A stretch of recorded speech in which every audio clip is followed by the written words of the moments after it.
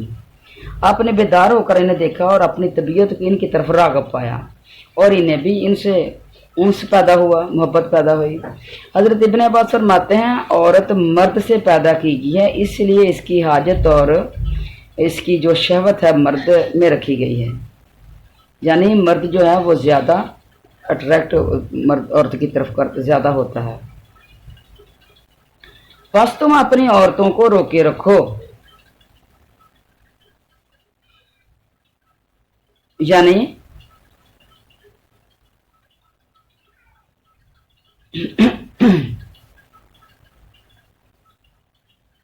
عورتوں جس کی جو بیوی ہے وہ اسی کی ہوگی نا، وہ ہر کسی کی تو نہیں ہے نا، تو پھر وہ جس کی بیوی ہے تو وہ اسی کی رہے گی. سید اس میں ہے کہ عورت پسلی سے پیدا کی گئی ہے اور سب سے بلند پسلی سب سے زیادہ ٹیڑھی ہے. پس اگر تو اسے بالکل سیدھی کرنے کو جائے گا تو توڑ دے گا، اور اگر اس میں کچھ کجی باقی چھوڑتے ہوئے فائدہ اٹھانا چاہے گا تو بے شک فائدہ اٹھا سکتا ہے. یعنی عورت کی بھی بات ماننی چاہیے، اس کا معنی یہ ہے. اچھا پھر فرمایا ان دونوں میں سے یعنی آدم و حوا سے بہت سے انسان مرد اور عورت چاروں طرف دنیا میں پھیلا دیے، جن کی قسمیں، صفتیں، رنگ، روپ، بول چال میں بہت کچھ اختلاف ہے. جس طرح یہ سب سے پہلے اللہ تعالیٰ کے قبضے میں تھے اور پھر انہیں اس نے ادھر ادھر پھیلا دیا. ایک وقت ان سب کو آئے گا، ایک وقت اللہ کا پاس اللہ لے کے آئے گا کہ ان سب کو سمیٹ کر پھر اپنے قبضے میں کر کے ایک میدان میں جمع کرے گا. بس اللہ تعالیٰ سے ڈرتے رہو، اس کی اطاعت عبادت بجا لاتے رہو، اسی کے واسطے سے اور اسی کے پاک نام پر تم آپس میں ایک دوسرے سے مانگتے ہو. مثلا یہ کہنا کہ میں تجھے اللہ کو یاد دلا کر رشتے کو یاد دلا کر یوں کہتا ہوں، اسے کے نام کی قسمیں کھاتے ہو، عہد و پیمان مضبوط کرتے ہو. اللہ شاہ سے ڈر کر رشتوں ناتوں کی حفاظت کرو، انہیں توڑو نہیں بلکہ جوڑو. صلہ رحمی، نیکی اور سلوک آپس میں کرتے رہو. ارحام رحم کی جمع یعنی اللہ کے نام پر اور رشتے کے واسطے سے. تو